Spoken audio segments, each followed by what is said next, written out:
ਲੋਕ ਸਾਹਿਤ ਮੰਚ ਲੁਧਿਆਣਾ ਵੱਲੋਂ ਪ੍ਰਤਿਭਾਸ਼ੀਲ ਲੇਖਕਾਂ ਨੂੰ ਲੋਕਾਂ ਦੇ ਰੂਬਰੂ ਪੇਸ਼ ਕਰਨ ਦਾ ਜੋ ਪ੍ਰੋਗਰਾਮ ਸ਼ੁਰੂ ਕੀਤਾ ਗਿਆ, ਉਸ ਦੇ ਤਹਿਤ ਅੱਜ ਅਸੀਂ ਦੂਸਰੀ ਮਹਿਫਲ ਸਜਾ ਰਹੇ ਹਾਂ।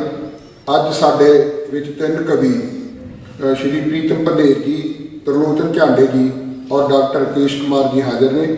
ये अपना कलाम पेश करनगे। इन्हां दियां कविता दियां खूबियां ने गुरचरण कौर कोचर, सरजीत जज और डॉक्टर केश कुमार सानू दस्सणगे।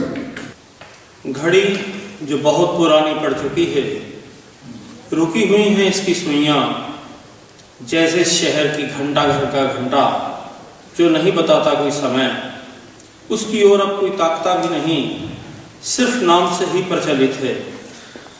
कितनी बार कह चुकी है माँ, फेंक दो, बेच दो किसी कबाड़ी को, या ले जाओ इसे शहर के सबसे पुराने बूढ़े घड़ी साज के पास।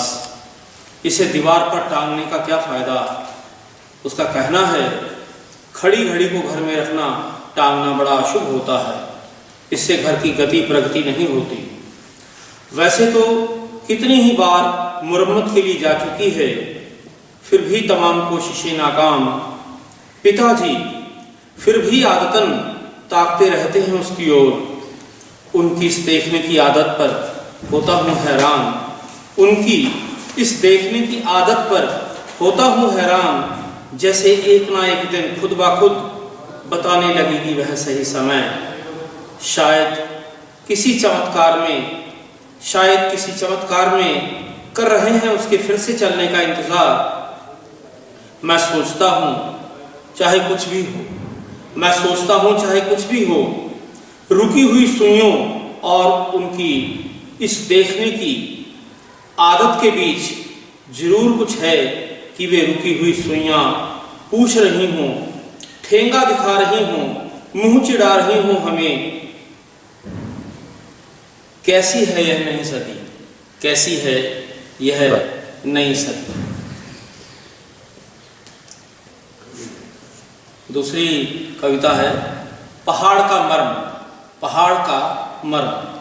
मैं अक्सर सोचता हूँ पहाड़ के लोगों का सौंदर्यबोध पहाड़ के बारे में कैसा होता होगा। क्या वे भी लिखते होंगे पहाड़ पर खूबसूरत कविताएं? उनमें भी होती होगी बर्फ के गोलों से खेलने की चाहत। कैसी लगती होगी उन्हें बर्फ से लदी हुई पहाड़ियाँ, सर्द हवाओं का बहना, भारी बर्फबारी का गिरना, बादलों का फटना, पहाड़ों का खिसकना, छतों का चोना, तेज बारिश में भीगना, घाटी से पहाड़ और पहाड़ से घाटी तक उतरना और चढ़ना, कमर का झुकना, घुटनों का थकना, सांसों का फूलना, तेज भूख लगना। तब कैसा लगता होगा पहाड़। पेट में रंग के पटियाला पैक उड़ेल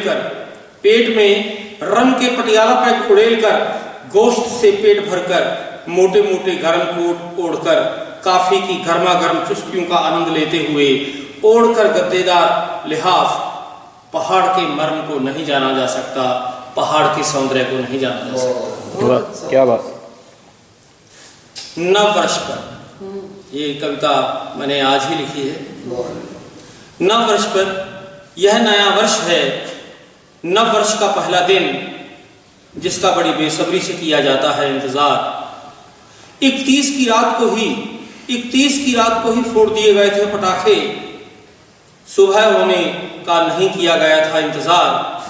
लगातार मोबाइल फोन पर रात भर बजते रहे SMS, लच्छेदार भाषा में बधाई संदेश। पूरे शहर को सजा दिया गया जगमगाती बत्तियों, फूलों, विज्ञापनों से। सड़कों पर दौड़ती तेज रफ्तार की गाड़ियां, पुलिस की गश्त भी तेज कर दी गई। अति महत्वपूर्ण लोगों की सुविधा, सुरक्षा, हिफाजत के लिए सभी रास्ते कर दिए गए बंद। यह नववर्ष के अखबारों की मुख्य खबर थी, जिसे मोटे अक्षरों में छापा गया। कनॉट प्लेस, इंडिया गेट, गेटवे ऑफ इंडिया से नहीं गुजर सकता आम आदमी। वैसे यह आजकल आम आदमी यानी आपका देश है। वह नहीं देख सकता उनका जश्न। लोगों के घरों में पसरा है अंधेरा, खाली खनकते हैं उनके बर्तन। चूल्हों में आग भी नहीं है, उदास पड़े हैं उनके चेहरे। प्रेमी युगल फूल खरीद रहे हैं, प्रेमी युगल फूल खरीद रहे हैं। देश की राजधानी में एक मासूम लड़की से हुआ था सामूहिक बलात्कार। तोड़ा था उसने दम नववर्ष की पूर्व बेला पर। लोग सब कुछ भूल चुके हैं, लोग सब कुछ भूल चुके हैं। यह नया वर्ष है, हर नए वर्ष को वे उत्सव की तरह मनाते हैं। यह नया वर्ष है, हर नए वर्ष को वे उत्सव की तरह मनाते हैं। वैसे भी इस महादेश में मौत दुर्घटना नहीं, ईश्वर की इच्छा मानी जाती है। वैसे भी इस महादेश में मृत्यु दुर्घटना नहीं, ईश्वर की इच्छा मानी जाती है, जो चौथे या 13वें पर उत्सव में बदल जाती है, हर नए वर्ष की तरह, हर नए वर्ष की तरह।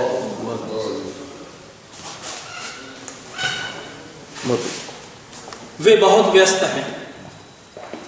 आओ हम मिलकर बतियाएं, आओ हम मिलकर बतियाएं, बहुत वक्त बीत चुका किसी से बतियाएं। आओ करें कुछ काम बेकाम की बातें, आओ करें कुछ काम बेकाम की बातें। वैसे आजकल सभी काम की ही बातें करते हैं जिससे कुछ लाभ हो। किसके पास फुर्सत है बेवजह बेतकल्लुफ समय नष्ट करने मिलने की? किसके पास फुर्सत है बेवजह बेतकल्लुफ समय नष्ट करने मिलने की? अब नहीं होती कहीं कोई बैठकबाजी, अड्डेबाजी, मजाकबाजी। हल्की फुल्की चुटीली बातों से बुरा मान जाते हैं लोग, हल्की फुल्की चुटीली बातों से बुरा मान जाते हैं लोग। वे पढ़े लिखे लोग हैं, वे संभ्रांत पढ़े लिखे लोग हैं। वे बहुत कम बोलते हैं, बहुत कम मिलते हैं, बहुत थोड़ा हंसते हैं और प्रकृति से गंभीर हैं। वैसे वे बहुत व्यस्त हैं, किसी ने क्लब में तो किसी ने दावत पार्टी में शामिल होने जाना है। इस कठिन समय में मैं लिखूंगा, जरूर लिखूंगा। इस कठिन समय में मुझे करने हैं अभी बहुत से जरूरी काम जो गैर जरूरी कामों की वजह से छूट गए थे। मैं लिखूंगा, जरूर लिखूंगा। इस कठिन समय में मुझे करने हैं अभी बहुत से जरूरी काम जो गैर जरूरी कामों की वजह से छूट गए थे। मुझे लिखना है उन साथियों के बारे में भी जो छूट गए हैं कहीं पीछे, रोजी रोटी या छोटे छोटे सपनों की खातिर। जिनके पास नहीं रही फुर्सत, जिनके पास नहीं रही फुर्सत सोचने विचारने, मिलकर संघर्ष करने की। जिनके लिए जिंदगी महज खाना कमाना, नौकरी तरक्की पाना, घर गृहस्थी चलाना है, चलाना, कामयाब इंसान बनना है। जिनके लिए जिंदगी महज खाना कमाना, नौकरी तरक्की पाना, घर गृहस्थी चलाना, कामयाब इंसान बनना है। घर गृहस्थी नौकरी तरक्की, घर गृहस्थी नौकरी तरक्की और कामयाबी होती है वह दुधारी कटार जो काट देती है हमारी संवेदनाओं के सारे तार, बना देती है हमें निकम्मा, निष्क्रिय, विचारहीन, संवेदनहीन।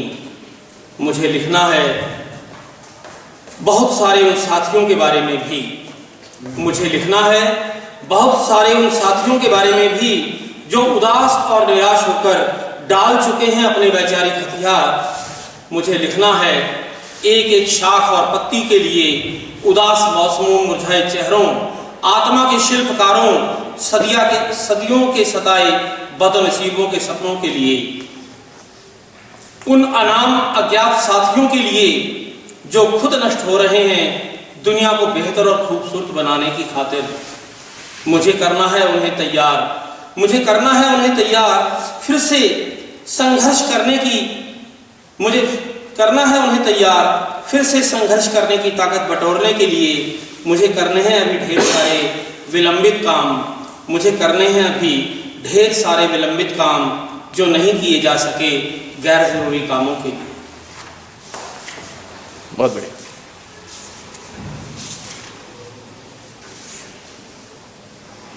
दो पुराने साथियों की मुलाकात। दो पुराने साथी बरसों बाद मिले, दो पुराने साथी बरसों बाद मिले धरने आंदोलन में। दोनों इस कदर बदल चुके थे कि पहचान में नहीं आ रहे थे। पहले देखते ताकते रहे, फिर खिलखिलाकर हंसे, गले मिले। याद किया उन दिनों को जब मार्क्स माओ ग्रामशी के चिंतन पर बहसा करते थे घंटों, झोले में होती थी प्रिजन नोटबुक, आंखों में होते थे दुनिया को बदलने के सपने, जो अब समय के साथ साथ धुंधले पड़ गए थे। अब उन दिनों को दोहराना, याद करना यहाँ व्यर्थ था, शायद मुनासिब भी नहीं। धरना उठ चुका था, सभी ने अपनी अपनी गाड़ियों में सवार होकर घूमने जाना या कुछ जरूरी कामों को निपटाना था। धरना उठ चुका था, सभी ने अपनी अपनी गाड़ियों में सवार होकर घूमने जाना या कुछ जरूरी कामों को निपटाना था। सो जल्दी थी, फिर भी आदतन पूछ ही लिया घर गृहस्थी के बारे में। सो जल्दी थी, फिर भी आदतन मैंने पूछ ही लिया घर गृहस्थी के बारे में। तो दबी आवाज में बताया कि माता पिता तो कब के जा चुके हैं, और बच्चों के बारे में बताते हुए उसमें आत्मविश्वास भराया। बच्चों के बारे में बताते हुए उसमें आत्मविश्वास भराया। एक अमेरिका में है, दूसरा फ्रांस में। मिलने जाने का समय तो नहीं होता, हाँ इंटरनेट पर हालचाल जान लेते हैं, और आजकल हम पति पत्नी दोनों अकेले हैं। वह अपनी उपलब्धियों पर हर्षित था, वह अपनी उपलब्धियों पर हर्षित था और मैं चकित। फिर चलते चलते औपचारिकतावश उसने भी पूछ लिया मेरे बारे में। तो मैंने बताया माँ दुनिया से जा चुकी है, वृद्ध पिता, मेरी पत्नी और बेटी साथ साथ हैं। मैं आजकल युवा काल के सपनों को पूरा करने में जुटा हूँ और कवि हो गया हूँ। वह मेरी ओर मुस्कुराते हुए बोला, शायद इसलिए बेवक्त बूढ़े और कमजोर हो गए हो। मैंने भी थोड़ा मुस्कुराते हुए उत्तर दिया, कविता का रोग ही कुछ ऐसा है, कविता का रोग ही कुछ ऐसा है। बहुत लंबे अरसे बाद गया उस घर में, बहुत लंबे अरसे बाद गया उस घर में। सोचा इधर से गुजरा हूँ, मिलता चलूं। पहले सोचा जा तो रहा हूँ, पर इतने बरस हुए, पता नहीं पहचानेंगे भी कि नहीं। फिर सोचा ऐसा मुझ में क्या बदला है। सो आदतन चला गया घर के भीतर। बदल चुका था वहां बहुत कुछ, घर भी और उसका भूगोल भी। शायद नहीं पहचान पाए थे मुझे। फिर सोचा परिचय दूं कि उनकी मुर्दा स्मृति में लौट आए मेरा चेहरा। वैसे ऐसा मुझ में कुछ विशेष तो भी नहीं बदला था, सिर्फ बाल ही तो पके थे। ढलती उम्र का कमजोर पीला पड़ चुका चेहरा, शेष सब कुछ वही का वही था। अचानक सामने देखा तो पाया मेरी ओर बढ़ता उछलता कुत्ता, जो मेरे हाथों की गंध को पहचानता मुझसे लिपट रहा था। मेरी एक एक धड़कन स्पर्श गंध को महसूस कर रहा था। उसकी मूक आवाज में बरसों बाद मिलने की तड़प थी, आत्मीयता थी, जो बिना कुछ बोले मनुष्य और जानवर के रिश्तों का भरपूर एहसास करा रही थी। हैरान थे वहां सब लोग और मैं भी, क्योंकि उस घर में अब सिर्फ एक कुत्ता ही था, जो इतने लंबे अरसे के बाद भी मुझे भूला ना था, मुझे पहचान रहा था, मुझसे लिपट रहा था। मैं जानता हूं यह चिट्ठी लिखने पढ़ने का समय तो नहीं है। मैं जानता हूं यह चिट्ठी लिखने पढ़ने का समय तो नहीं है। पहले लोग लिखते थे चिट्ठियां, होते थे जिनमें जिंदगी के जरूरी मसौदे, हृदय के उद्गार, भावनाएं और प्यार बहुत सहेज कर रखी जाती थी चिट्ठियां। नहीं लिखते अब लोग ऐसी चिट्ठियां, भूलते ही जा रहे हैं उसकी कला। वैसे भी सूचना क्रांति के समय में दम तोड़ती जा रही हैं चिट्ठियां। डाकिया जब लाता था डाक, बांटता था जिंदगी के सुख दुख दर्द, कईयों को तो वह पढ़कर भी सुनाता था। कभी खुशी में उछलता तो कभी गम में डूब जाता था। आज भी जब कभी कभार मिलता है डाकिया तो खामोश नजरों से पढ़ते हैं एक दूसरे का चेहरा कि अब किसी और से नहीं आ जा रही कोई चिट्ठियां। शायद हमारे नाम पता लापता हो गए, शायद हमारे नाम और पते लापता हो गए हों। फिर भी किसी उम्मीद के साथ ताकता हूं उसकी ओर कि मिल ही जाए कोई पुरानी लापता हो चुकी चिट्ठी, देर सवेर से ही सही, बिना उससे किए कोई गिला शिकवा। करता हूँ उसका बहुत बहुत शुक्रिया। कई बार चिट्ठी मिलती है, जरूरी कार्यक्रम निकल जाने के बाद तो मन हो जाता है बहुत बहुत उदास। मन ही मन सोचता हूँ शिकायत करूँ उसकी, फिर सोचता हूँ क्यों लात मारूं किसी के पेट पर। गनीमत है इस कठिन समय में भी वह ला रहा है, पहुंचा रहा है हमारी लुप्त लापता होती जा रही चिट्ठियां। भले ही देर सवेर सही सही, भले ही देर सवेर सही।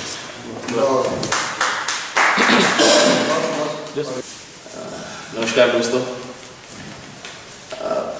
हम अमूमन देखते हैं कि जो कवि है वो आलोचक के सामने अक्सर फीका पड़ जाता है, लेकिन डॉक्टर राकेश कुमार जो आजीवन जाने माने आलोचक रहे हैं, आज इस कवि दरबार में, इस काव्य सभा में बिल्कुल फीके नहीं पड़े, बल्कि और ज़्यादा चमके।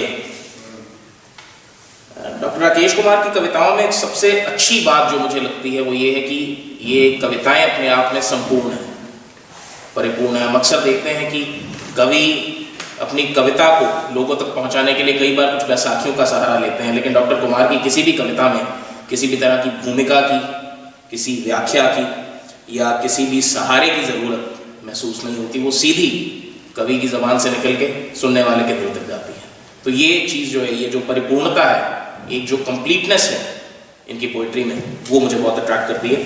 अगर हम देखें तो कैसी सदी है ये, कैसी है ये सदी, ये कविता हमने सुनी, और कैसा व्यंग है इसमें कि घड़ी वैसे तो कितनी बार मुरम्मत के लिए जा चुकी है।